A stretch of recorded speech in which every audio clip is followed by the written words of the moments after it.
Hi, everyone. Welcome to another exciting edition of the Transform Your Confidence Show, a place where we don't just provide the what. You know this. I say this every single week. We also back it up with the how. This week's branding and marketing themed episode is entitled How to Brand Your Wow Factor with Authenticity. My guest today is Sandy Grigsby, a self-image branding expert and the founder of Briofive, a personal branding photography studio.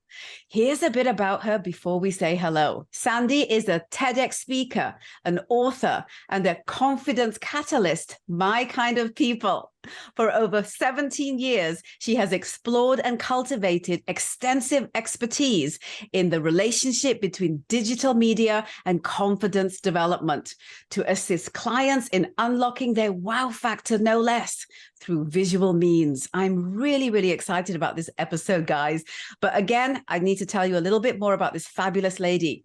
Some of Sandy's best-known clients include boxing champion Floyd Mayweather and comedic actor Martin Lawrence. Sandy's work has also been featured in global publications like People magazine and the Los Angeles Times. Please welcome now, without further ado, the fabulous Sandy Grigsby. Hello, my love.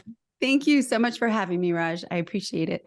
Oh my gosh. So let's just dive right in. I got to ask you the most obvious question for people like you and me, but one that isn't obvious because I get this from clients every single time I do discovery sessions. And here it is, Sandy.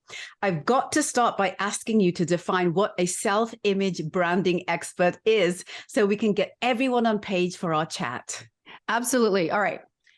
So ultimately, most people focus on personal branding. So it's the strategy, the tools that you use, pretty much everything you say about yourself. They hyper-focus on that, how you get your brand out there. Just do it. And I focus on how it actually looks when you're doing it. So being a personal branding image expert, I hyper-focus on your image. And it's because my background is in visual communications. I started out as a graphic artist. I have a degree in it. And I became a photographer. I specialize in personal branding photography. But with my web design background and my photography background, I realized there's a need in the marketplace for people to really be able to express themselves visually, because people look at you and make a snap decision before they ever read anything or hear anything that you have to say. So explain what you do. What's the process? It's a pretty hefty process just because the way I go about it is a little bit different. But what I do is I help you really get clear on how you want to define yourself. So some people might say who you are. I feel like who you are is constantly evolving and changing. So in the now, how do you want to define yourself? How do you want people to see you? You can actually control that narrative. And then I show people how to create a look and a feel for that. So for example, Raj, give me 5 words that describe you. Oh my gosh. Confident, peaceful, authoritative, fun, provocative. Ooh, I love that. Okay. Now that you know what those words are, how do you convey that in an image? Right? That's the question. So we're going to take those words and bring an alignment to your subconscious preferences. Because believe it or not, we actually have something deep seated in the back of our minds that we love. And a lot of times we tend to ignore it. So we have learned habits and learned behaviors on the way that we choose clothing or aesthetics or our tastes for environments and everything. So now what I do is I figure out what your words are, and then I tap into your subconscious mind of what you truly love. And then we create a look and feel that is true to you based on those words, which I go actually deeper into the words, but based on those words and what your subconscious loves. So then when you're able to dress in that way and you're able to be in that environment and live through those words and what you subconsciously love, your confidence skyrockets. You feel empowered because you know, this is truly who I am. This is what defines me. You're not copying someone else. You're being authentically you. And it really works. It helps people find their confidence and really magnify their personal brands and get noticed. Absolutely. I mean, I am the converted, you know that. So let me ask you this. Why is bringing in professionals vital to self-image branding? I got to ask you this question. And the reason is that so many people, especially, when I have clients at the beginning and we're like figuring out what the branding piece needs to look like, when we get to the photography piece, they're like, oh, don't worry about that. My friend or my family member will take pictures of me because everybody's got, everyone's got technology nowadays. So everyone thinks they're an expert just because they've got the tools. So can you explain why it's important to be able to have someone like you in their back pocket to make sure that they get it right? Well, again, it goes back to, I like to say a professional is expensive, but an amateur is a fortune. Right? So you have to consider what is the time it's going to take to get it right when you're using a friend or a random photographer. And if you get it wrong, it costs you everything because that impression made by that image is going to be lasting. People look at an image and within 30 milliseconds, they make a decision on whether they're going to follow you, learn more, hire you, talk about you, continue reading, anything. They make a decision that quickly. And if your copy isn't perfect, so let's say they see your image and they're like, okay, I'll read a little bit more, but then your copy isn't great, they're just going to move on to the next person. So you have to have an alignment. You have to make sure that the imagery catches their eye, makes them go, let me learn more. And then the copy has to be good too.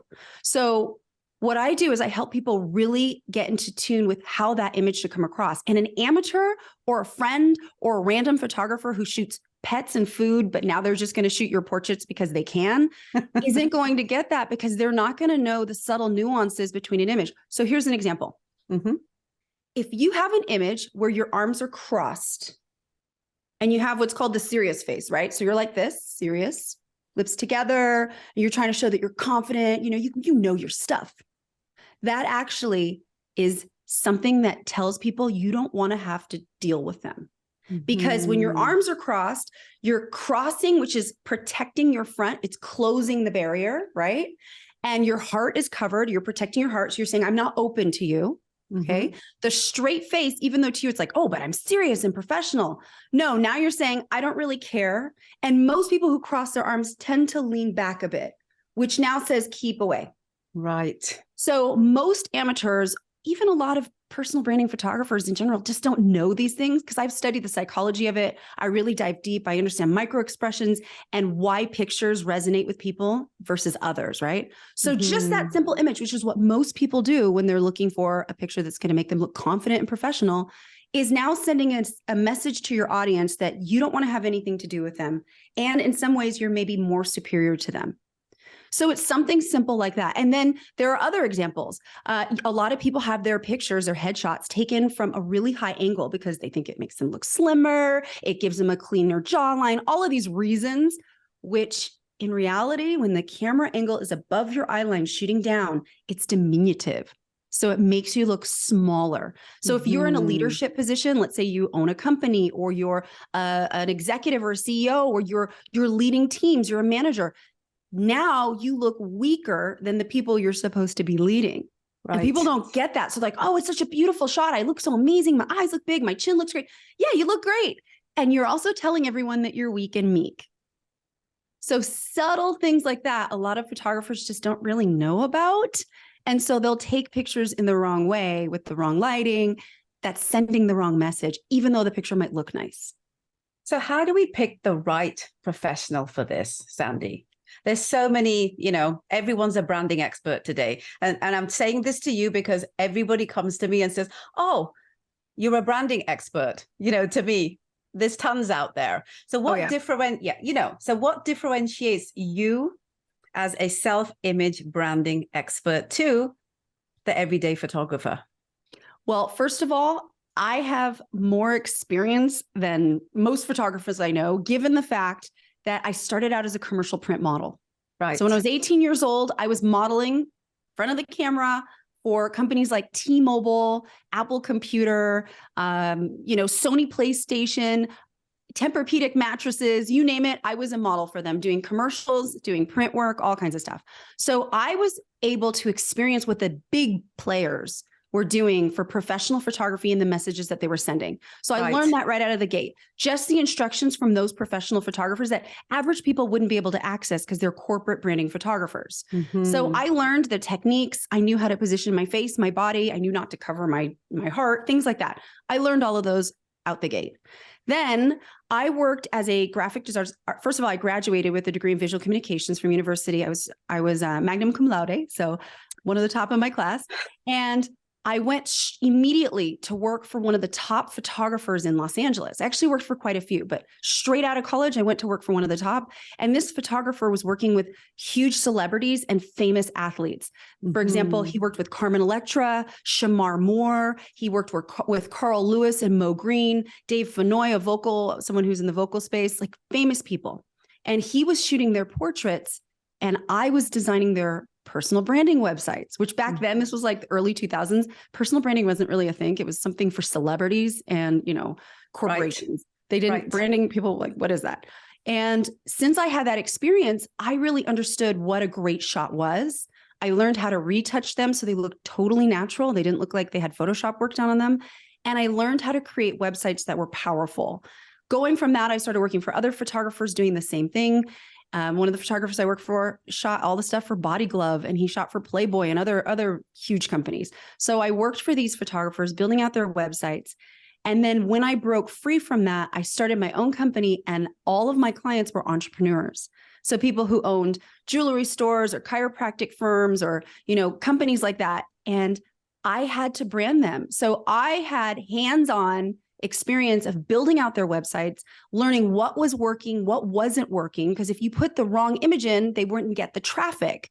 So I learned that the hard way. I made mistakes back then, but over 20 plus years, I've been doing this for, oh my gosh, going on 25 years. It's been that when you started when you were 5, right? I started when I was 6 years old, because I know I'm proud to say I'm 44 years old. I take care of myself. Girl. So thank you so much. But I've been doing it for a very long time, and I just have the experience to know what works and what doesn't work. And again, I studied the psychology in it. So when it comes to photography, and then I went from graphic design to being a photographer. And here's what's really interesting about that. When I started, I was photographing my clients that were the entrepreneurs. And I did it because they were giving me really bad images. And I was going, God, my website I designed for you is really good, and this picture sucks, right? Like it's grainy, it's blurry, you look weird, it's not you, it's like off-brand, all of these things. So I started shaping them. But then what happened was I ended up partnering with a matchmaking company, and it was one of the largest in the world. And they loved my photography. So I started photographing all of their elite clients. And I'm talking like people at Instagram, corporate, before it was bought by Facebook, people at Facebook. I photographed a bunch of their executives. I photographed people, multimillionaires. I have had billionaires through my portfolio, a bunch of people.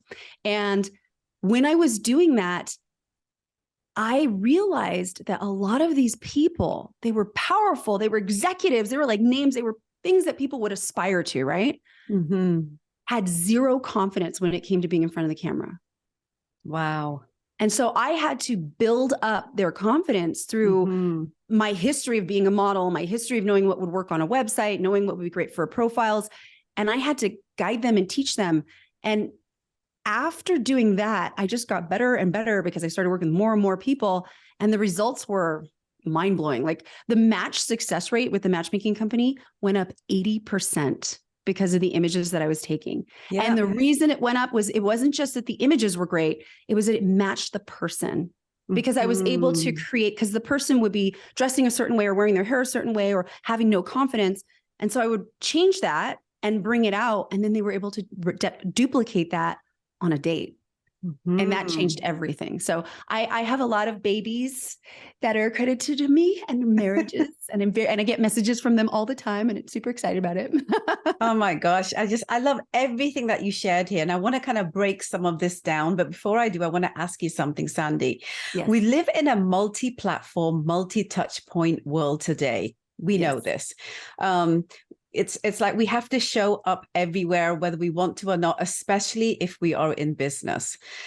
This is another reason why getting the pros involved to ensure that all images are platform specific optimized as well, is like uber essential, and also to ensure that you show up consistently as a world-class brand, because you can, if you have the right tools, you have the right mentorship, you've got the right people kind of, doing all the tactical stuff, as well as the mind work, which I want to get to in a minute as well.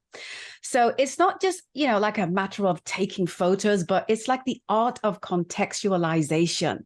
Like you've already spoken about all of this, but I want to encapsulate it for anyone that is kind of watching, listening, and reading this, who are really kind of looking at this for the first time and realizing the power of this. What are your thoughts on that? The difference between taking photos and the art of contextualization for the purpose of multi-platform image use for authentic branding. Well, I think first you have to get very clear on the message that you want to send and who your target audience is. So for example, when you're planning out your photo session, what I recommend my clients do is create a mood board off of shots that you want that'll represent you and tell a story. And the cool part about that is it can be used across platform. So for example, if you are someone who is on the computer a lot, you have a computer-based career, but you also work with people. So maybe you work one-on-one. Some of the images that you might want to have to represent you are shots of you actively in your environment, working on the computer and enjoying it, showing that you actually enjoy working because that's what you do, right? And then possibly another option would be you one-on-one working with someone. And what's really important about this is you want to, first of all, show your words. I had gotten to that earlier. So for example, if you are a fun, playful person and you're really great at educating, you want to make sure that in your image with another person, you're smiling, you're doing hand gestures, you're engaging. That shows playfulness and fun. And maybe you're holding something and you're demonstrating. So now to the subconscious viewer, as they're looking at this image of you, they're going, oh, wow, they work with other people. Ooh, yeah, obviously she's teaching something to them. And you want the other person in the shot to be acknowledging it in a positive way, because then it's saying whatever they're teaching, these people love it. So those are the kind of things that you want to look for when you're having images taken. And then how do you use those? So that's why I said it's important to know your audience. When you're doing stuff on different platforms, you need to know exactly what is the purpose? Why are you on this platform? Who is your audience? And are you appealing to that audience? So for example, if you're on Instagram and you want to show that fun, playful personality, but also that you work with other people because you want people to hire you as a coach or hire you to do work with them, you want to make sure those images are on there. Same thing for like a LinkedIn, for example. But on TikTok, it might be different. So you might need to have other images showing that playfulness, or actually videos for TikTok that are showing that playfulness and that engagement, but you might not have it be the same as it is on Instagram. So it's just about being mindful, understanding what are the words, what are the feelings, the emotions, and the definition of yourself that you want to convey. And then what images and videos will accurately represent that to someone watching it without you having to say a word. Because a lot of times people will look at something before they listen to something.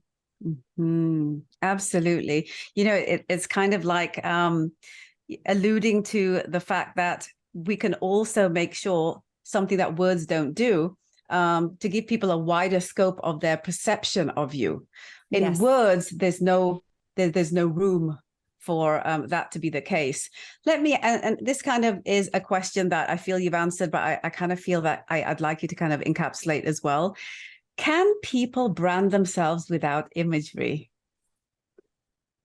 I'm playing with you, girl. I mean, yes, people have done it. That's the truth, but the imagery just seals the deal for you. People are visual. Humans are visual. They actually, did you know that babies, like it starts from our birth. Babies are visual. When they're born, they look for the eyes, the nose, and the mouth of a parent. And then that first impression of their mothers, they mimic that for everyone else. So they actually judge beauty on other people based on how their parent looks. So if babies are judgmental, just imagine what a 40-year-old person is. Even if they think to themselves, no, I shouldn't judge. And it's subconscious. You can't help it. You're going to do it no matter what. That's why, and I always use this analogy, that's why if you go to a bookstore or if you go on Amazon and you go to download a book, the covers are really beautiful. Because no matter what we say, we judge a book by its cover. So if you are not using any sort of imagery to brand yourself, you are missing out. And think about those people who have social media profiles and it's their profile picture is a sunset or their cat or something else, some other object, their business logo. And then you scroll down and it says their name. And then you're looking through their pictures to actually make a connection with them. We want that human connection, but instead you're seeing their dinner. You're seeing, I don't know, their dog, their boat, whatever it is. And you're like, okay, this person doesn't exist. You're going through scrolling. And then the one picture you actually get, it's with a group and they're obscured and the lighting's bad and they've got shadows on their face and you don't really know what they look like. Like that actually does you more harm than good.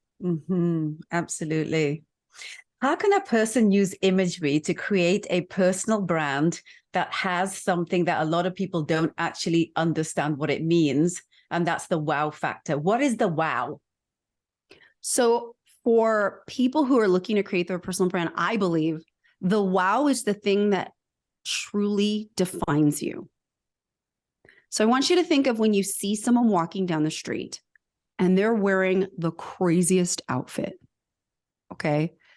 It's not a bad outfit. It's just crazy. Like, you know how some people wear all black and it's got like leather tassels and studs and all kinds of stuff. They might be wearing stiletto pumps and like a mesh veil and they've got like crazy hair and you stop and you go, wow. Like you might not wear it, but something about their look is so edgy and different. It makes you just stop and go, wow.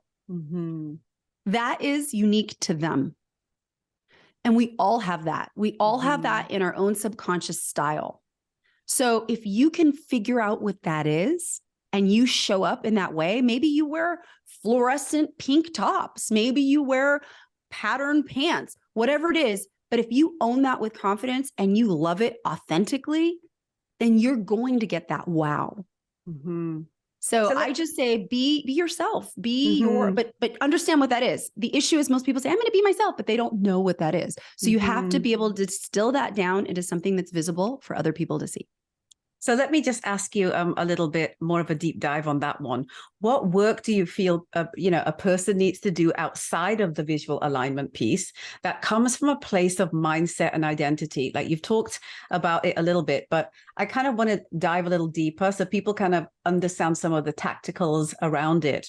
Kind of like, how do I know myself? How do I figure out how to know myself? Albeit, you've said this off the top, it's what I believe in as well.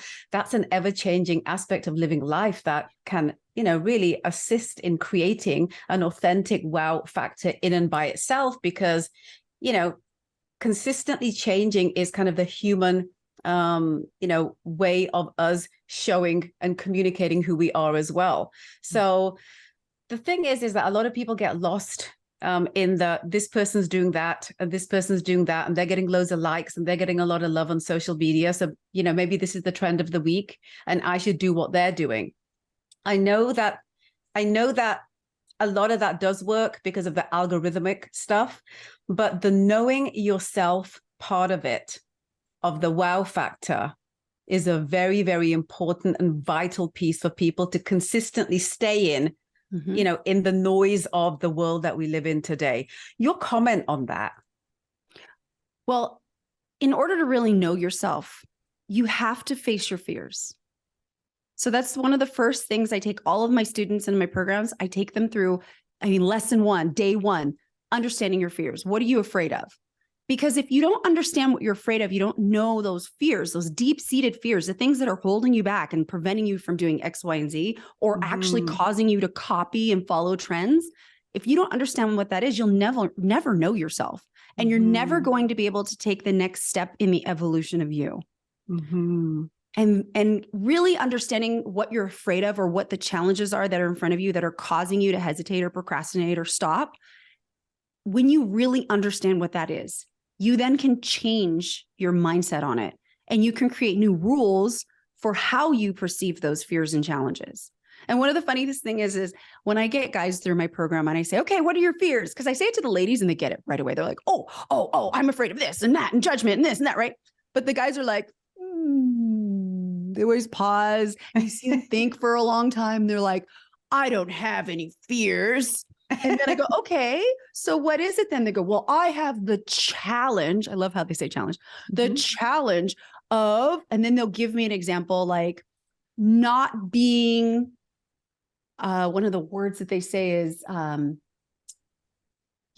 I can't think of the word right now, but not being viable in the future, right? There's a specific word that they always use. Like and relevant? So what was that?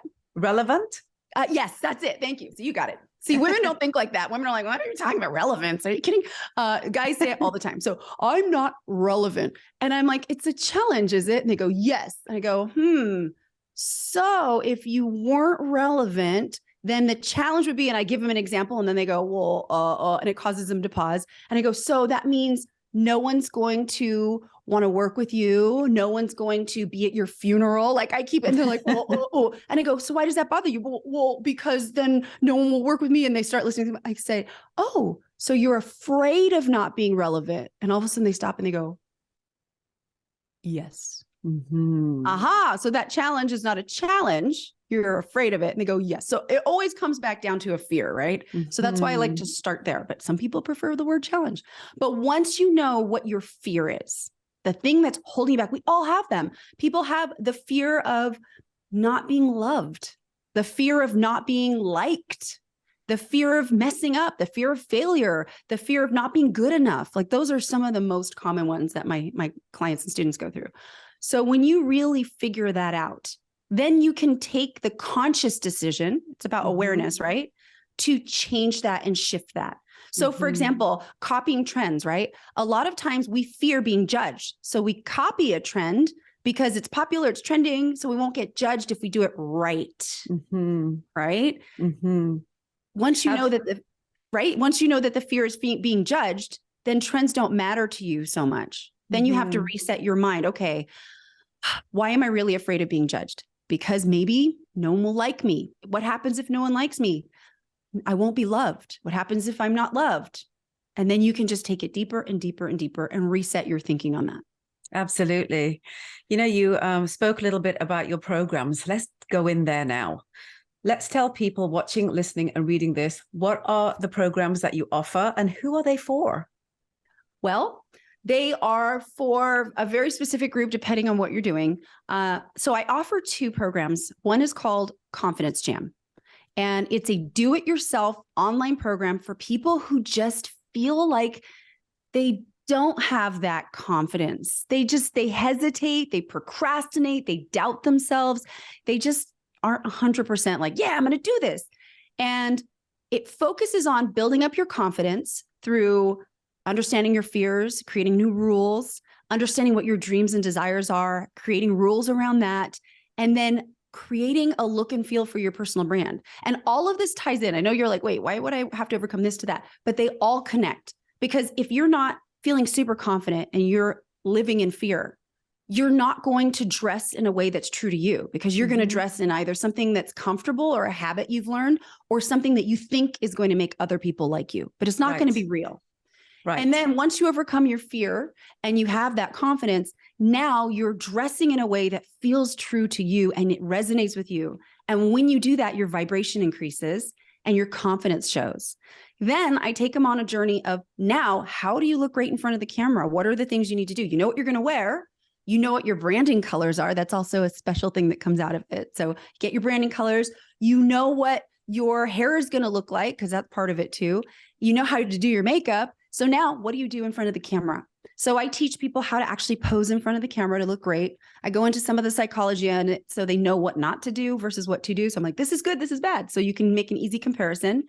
And then I go into how to actually find the right photographer for you. I know we went over it briefly, but there's so much more that goes into it. It's like how to find someone online, how to make sure that they're not going to overcharge you, how to make sure that you're getting what you need. Some photographers give you everything. And believe it or not, it's so much. Some photographers will take 600, 700, 1,000 photos, and you'll get that on a card, and then you never can narrow down the pictures. So then those pictures sit there unused. So I teach you about how to find the right photographer that's going to give you what you need for the right price for you, and then how to actually narrow down those images for what's going to work for your audience. So that's really important. And then I teach how to crop the images, how to share them online, what to do with them. I actually go into some really cool branding stuff that a lot of people overlook, which is SEO. So if you do a Google search on me, Sandy Grigsby, you're going to see I dominate my name. So I just like, if you put in Sandy Grigsby, there's not another Sandy Grigsby that's going to come up. If there are other pictures, they're photographs of my clients, but I dominate it. My website dominates it. My social media profiles dominate it. Articles that I've been featured in, they just top. And I've done that because doing web design, I really understand SEO. So I teach you some simple SEO tips and tricks that can get you to dominate as well. So if you're featured on a podcast, if you're featured in an article, how do you send them the files so that it's going to help you get ranked higher? Because you want your image to come up so people know it's you. That's the whole point of personal branding, right? You want to be the leader in that space. And so we go into all of that. And then we talk about confidence and presence. How do you come across confident on camera, and how do you own your presence in person? So when people see you, they go, wow, you're everything I had imagined. I really want to work with you. Oh, I'm so excited. And that's what we do with Confidence Jam. And the next one is called Reveal You, which includes Confidence Jam. So you get access to the online course, but it also is group coaching. So you get to be put in an amazing group where other people are going through the same things that you are. And I am the one teaching the calls, and I take you through the processes with everyone in the class and giving you even more information, like how to get featured in publications, how to create a website. That one's a big one. I actually go over your LinkedIn profile and help you fix it and make things to make your LinkedIn profile stand out. So you actually have me helping you pick those photos, helping you pick the clothing, making sure that your mood board looks great. So the DIY, you have to do it on your own, but the Reveal You, I am there with you and doing it for you. And you're also in a community. And we also offer one more product, but it's very limited. We do one-on-one, and the one-on-one is with me one-on-one, and it's very intense. And I have mostly like CEOs and executives and very high profile people going through that program because it's hardcore intense. So there are ones that don't want to go through the community group coaching, but they do need help one-on-one. So we usually get them ready for doing TED Talks, speaking on stages, getting in press, being on the news, things like that. Do I have clients for you, girlfriend? Thank you. That's a conversation offline. Definitely. So let me ask you this. Where can people go hang out with you and check out all of these programs and see which one is a fit for them? Well, first of all, Sandy in Focus is my handle across the board, except for on TikTok, because I signed up for TikTok years ago and I knew nothing about it. And I did it through Instagram and they locked me out of that account. So now my TikTok is sandyinfocus.com, which is also my website. So that's easy, sandyinfocus.com. So you can go there. But here's something special for your audience. If you go to LinkedIn and you find me on LinkedIn, Sandy Grigsby, don't skip that second G, you connect with me and let me know that you're interested in my online course, and I will give you free access to my new LinkedIn Learning online course, which is about online image and how to create an amazing online image. Wow. You heard that right here, guys. Just make sure that you share that with everyone that you know really would appreciate and value something like that. I want to loop us back, Sandy, as we get ready to close off. I want to ask you, and I'm going to mention it again, the title and the theme of today's episode is how to brand your wow factor with authenticity. Is there anything you feel that we didn't touch upon that you would like to share with everyone here? Oh, there's just so much. I could go on for days, but ultimately, I love that. ultimately, when you're branding yourself, I had mentioned those words. Those words are vital. And in my program, I go deeper in the words because it's not just the first words that you say. There are more categories. And then I have you pick the best words that represent you. But once you really understand your words, the next step is to understand the feeling that you want to evoke from your audience. That's a big deal. So for example, if your word is confidence, but you want to evoke from your audience a sense of joy and inspiration, then everything that you do moving forward in your brand should embody that. So you should show up confidently in your videos and your photos. You should speak with the intention of giving someone inspiration and joy. You should make choices in the content that you're pushing or you're promoting that gives that feeling. And that's what's going to truly give you the wow factor. Because when people come across, they go to your website, they go to your social media and they go, wow, she motivates me or he motivates me to do X, Y, and Z. That is the wow factor created. And they're going to talk about it to other people. Mm-hmm. So I can't tell you how many people I've had go to my website, sandyandfocus.com, and go, gosh, I love your website. It's inspired me to do my own. Or I can tell how you are. I want to work with you so bad just from your website. It's because I put a lot of intention into creating that feeling that I want to evoke from other people, and to make sure that my images represent me, my personality, which I can be totally quirky. Okay. So if you watch some of my YouTube videos, you'll see my personality come out. If you watch some of my TikTok videos, I make funny faces. It's absolutely apparent in my LinkedIn learning class. I had someone recently make fun of me because they were like, oh my gosh, those faces are so you, Sandy. But I don't live in the fear that someone's going to judge me because of how I am, because I have rules for that. Right.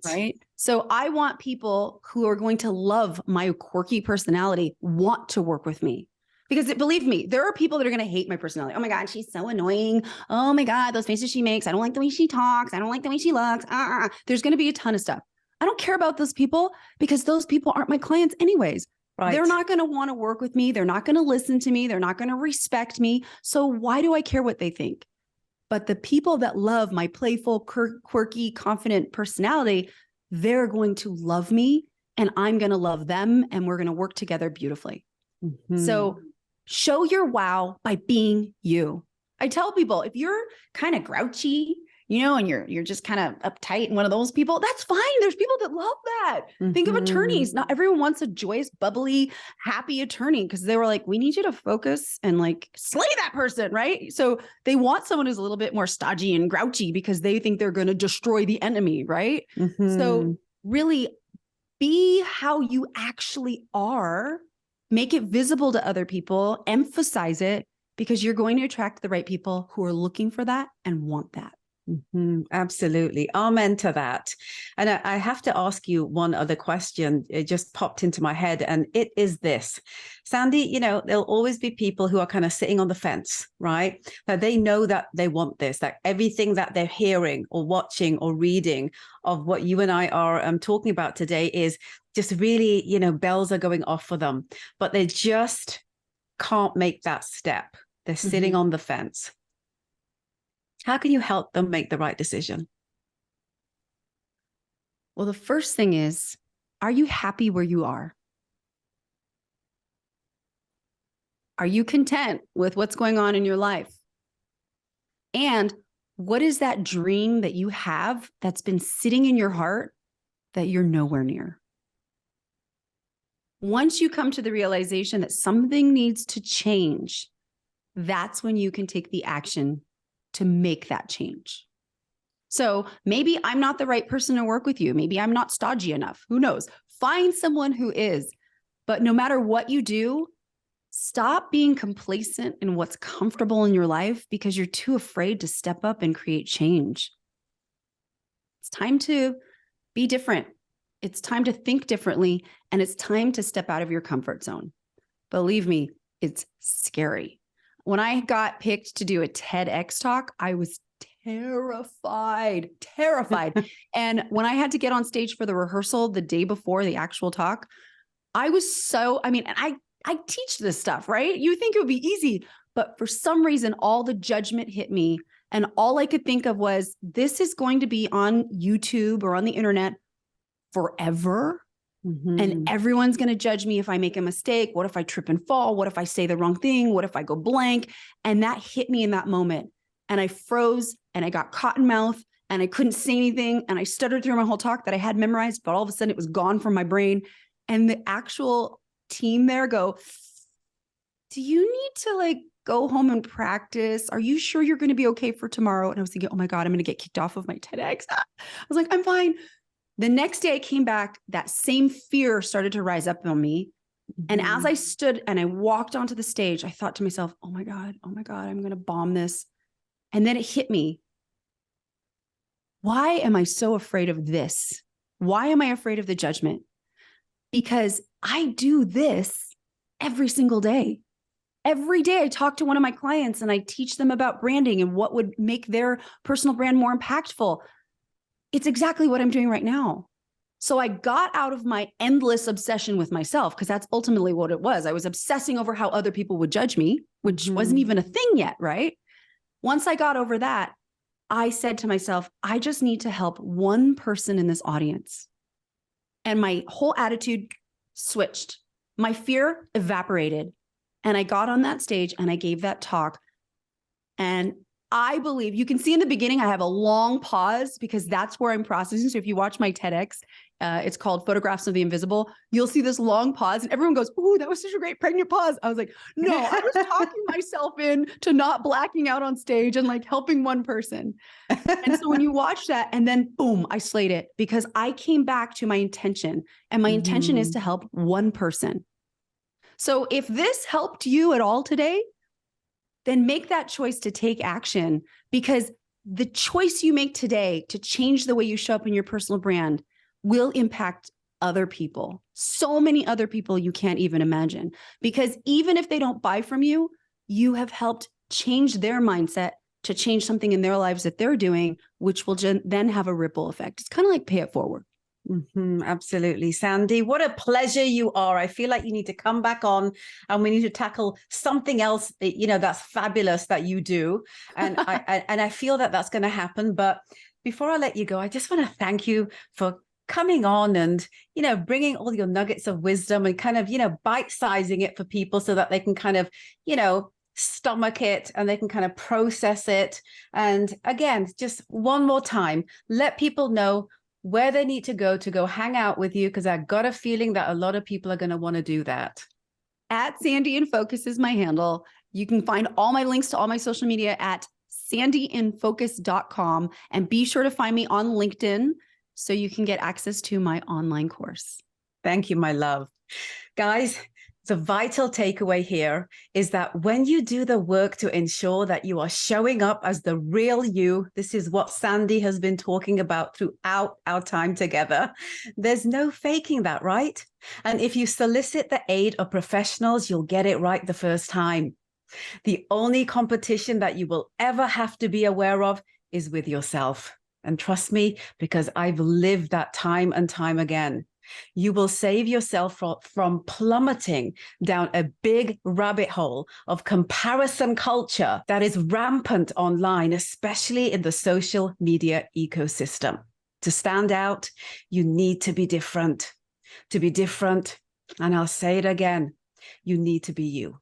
This is what Sandy's been talking about. And, I really, really hope that this is something that you will take to heart, because at the end of the day, life is a transformative journey. So you're always evolving, right? You're always changing, but staying in contact and in touch with yourself, that's the magic. That's the magic pill. And since your fans and your clients are on the same journey of living life, how can they ever get bored of communicating with you? They can't. I really hope that you got some real value from today's show, and will share it with everyone you know who you feel needs to get today's insights. I also hope that you'll subscribe to my YouTube channel and hit the notification button at the Open Chest Confidence Academy so that you'll never miss an episode when it drops every Wednesday. You can also download the Transform Your Confidence show on podcast platforms and give it a 5-star rating, guys, if you feel that it's valuable as a resource for you and to also empower the journey of confidence that you need to be on, that the people that you care about need to be on, with actionable insights. You can also read about it, guys. You know this, I say it every single time. Just go to my website at the openchestconfidenceacademy.com/media/podcast. And I'll see you next week for another invaluable episode packed with insights and learnings just like this one with Sandy, to help empower your work, your life, and definitely your spirit. Take care of yourself, guys. And I can't wait to see you next week.